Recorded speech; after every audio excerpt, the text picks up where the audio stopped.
Hello again. Today we're going to be talking about local maxima and minima. Local maxima and minima are, as opposed to absolute maxima and minima, a local maxima is just a point that is the highest point in a small region around itself, rather than an absolute maxima is the absolute maximum value of your function everywhere. It's the highest point.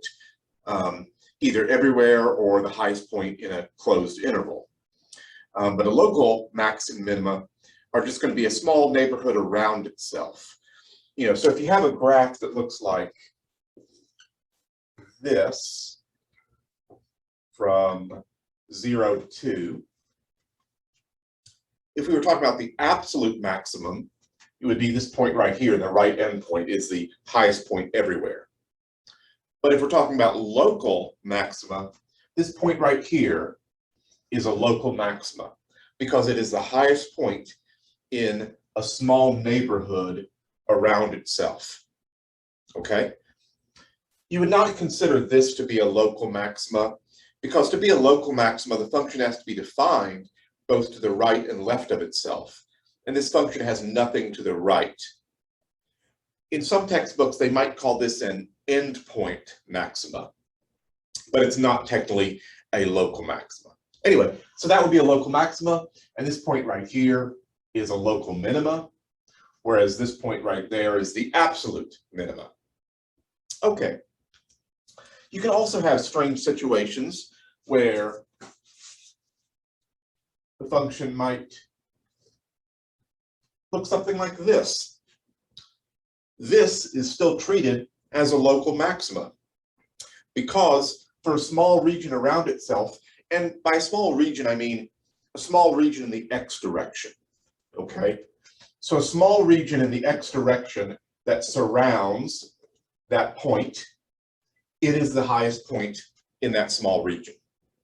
Okay, so that would still be considered a local maxima. Okay, so how are we going to find local maxima and minima? Okay, well, we're going to be applying a rule that will only work for continuous functions, but the rule is that we're going to look at the value of the first derivative, and if the first derivative left of a critical point is positive, that means the function's increasing, and if the derivative to the right of the point is negative, that means the function's decreasing. Well, that would make a local maxima if your function was increasing then decreasing. Likewise, if you have a function that's decreasing and then increasing, that's going to create a local minima. Okay, so we're going to be doing something similar to the absolute max and minima. We're going to first find critical points. Then we're going to evaluate the first derivative of the function left and right of every critical point to determine whether they're maxima or minima. Okay, so let's just jump into an example.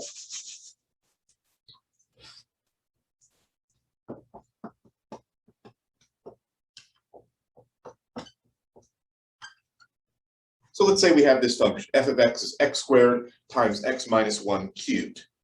So step one, find the critical points. Okay, so if we take the derivative of the equation, we have to use the product rule.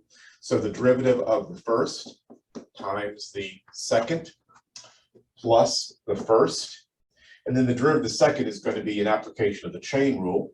We bring down that power of 3, we reduce the power by 1, and then we multiply by the derivative of the inside, but the derivative of the inside is simply a 1. Okay, so cleaning this up, I can factor out an x out of both of these, and also an x minus 1 squared, because that's the lowest power. That's as much as I can take away from both. So I can factor that out of both of them. That's going to get rid of this x. It's going to reduce the x minus 1 cubed down to just an x minus 1, because we take away 2 of them. So that's going to leave a 2 times an x minus 1. Here we're going to be taking away a single x, leaving an x, and taking away an x minus 1 squared. So that's going to leave us with a 3x. So plus 3x. Simplifying that, that's 2x minus 2, and then plus 3x. And that simplifies to be 5x minus 2. We still have these other two terms. Okay, so this is the complete factored form of our first derivative. Now we can easily read off what the critical points are. Remember, critical points are places where the derivative is either 0 or undefined, and the point has to exist. Well, the derivative will equal 0 at x equals 0, 1, or 2/5. All three of these are critical points. Our next step is we need to plug in values left and right of each of these critical points into the first derivative. I forgot to check. These are places where the derivative is 0.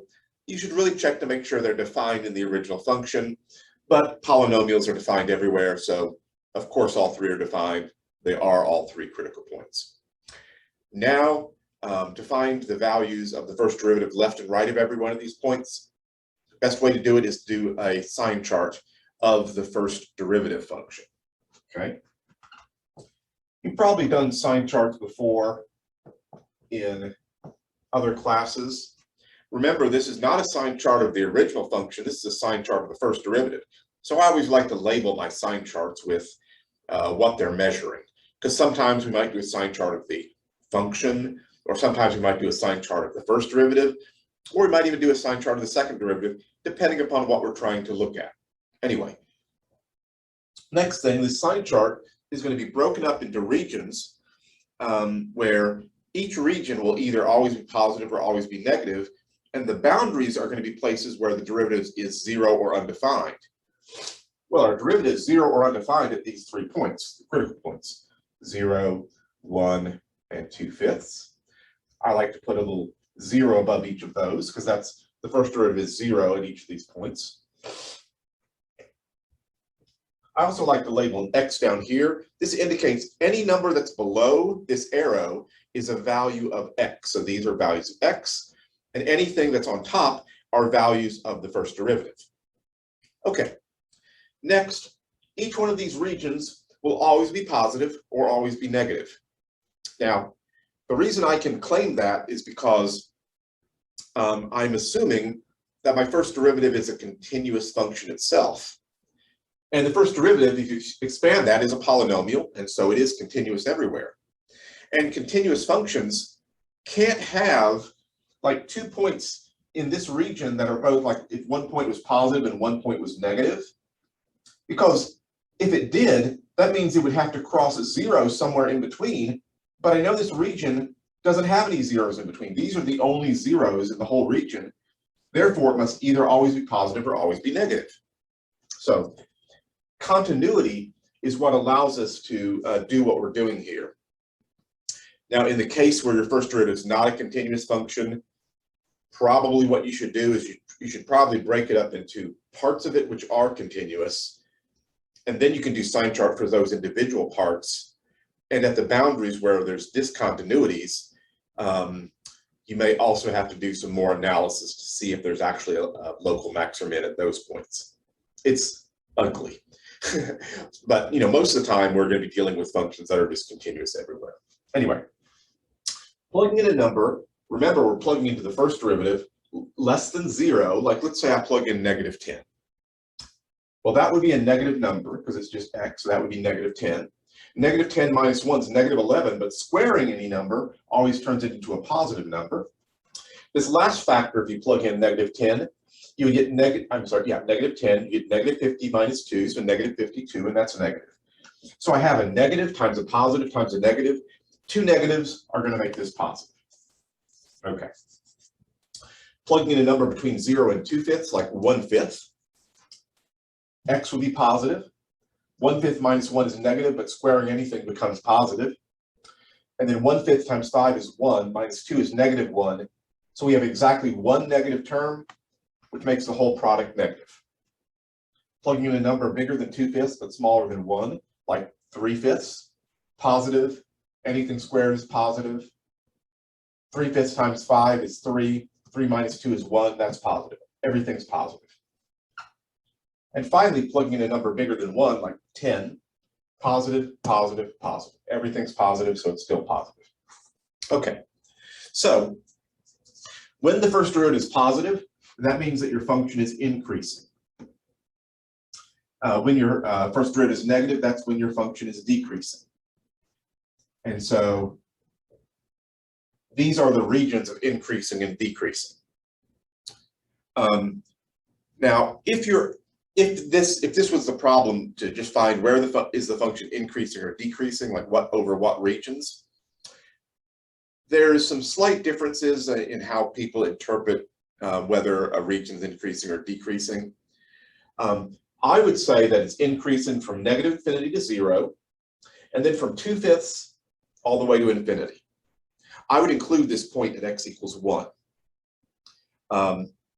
Some people have a little bit stricter, like for me, a region of increasing or decreasing, you can include endpoints or places where it's temporarily 0, as long as it's positive and then positive, you can just, anyway.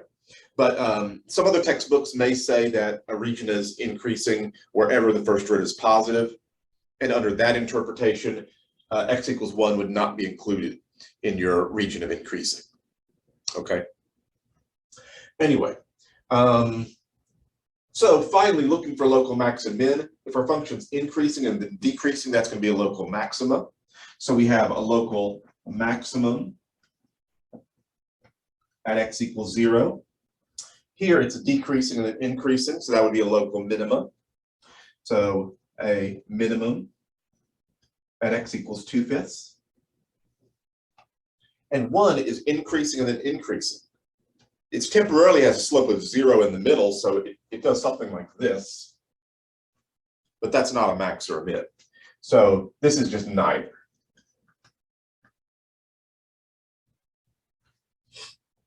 So that answers our question. We have a local max at 0 and a local min at 2/5. And x equals 1 was a critical point, but it ended up not being a local max or a local min. Okay, let's do one last example.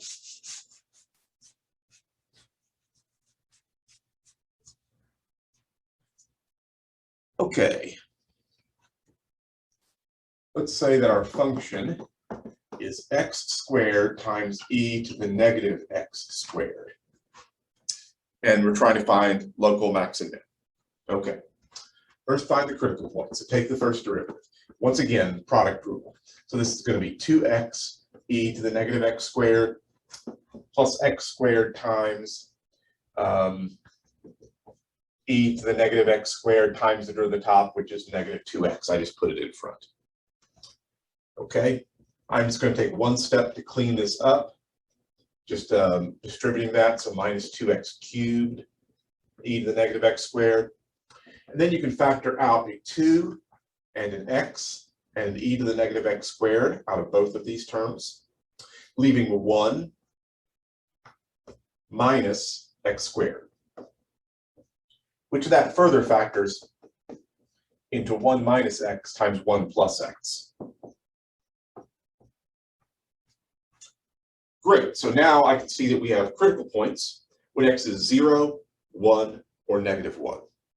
Note that exponents, like e to the any number, is never 0. Exponents are always positive. So since this is never 0, there's no value of x that, there's no critical point generated from an exponent, just from these little linear terms. Okay, so next we do a sine chart. Let me switch pens. This pen looks like it may be running dry. This is about a lot better, but a little bit better. So our first derivative is 0 at all three of these places. And then we need to find out in each region whether it's, positive, negative, or positive or negative for the first derivative. Okay. So if I plug in a big negative number like negative 10, I get 1 negative. Exponents are always positive. And then if I plug in negative 2 into that, that's positive. Plug negative 2 into that, and that's a negative. So that's 2 negatives. So this region is positive. Okay. I think I'm going to have to switch to a completely different color pen. Is that any better? Yeah, it's a little better. Okay. And then if I plug in like negative 1/2, this term would be negative, but both of these terms would be positive. So there's 1 negative, so this region is negative. And if we plug in positive a half, that's positive, and that's also positive. Everything's positive, so this is positive. And if we plug in a number bigger than 1, like 2, this is positive, that's positive, but that term would be negative, so the whole thing is now negative. That means our function's increasing, decreasing, increasing, then decreasing, which means that we have a maximum at -1, a minimum at 0, and again, a maximum at x equals +1. Okay, so in this video, I wanted to talk about local max and min, but along the way, and I think we've already talked about this in the past, the meaning of the first derivative is the slope of your function, and if your first derivative is positive, it means your slope is positive, which means the function is increasing, and whenever the derivative is negative, your function is going to be decreasing. So on any question that either asks you about finding local max or min, or identifying where a function is increasing or decreasing, you have to do the same thing. You need to do a sine chart. Okay, so that's going to be it for this video. In the next video, we'll be talking about the meaning of the second derivative and points of inflection, and then trying to combine all of this together to generate the graph of a function based on our knowledge of the first and second derivatives. Okay, hope to see you in the next video, and hope you're having a good day.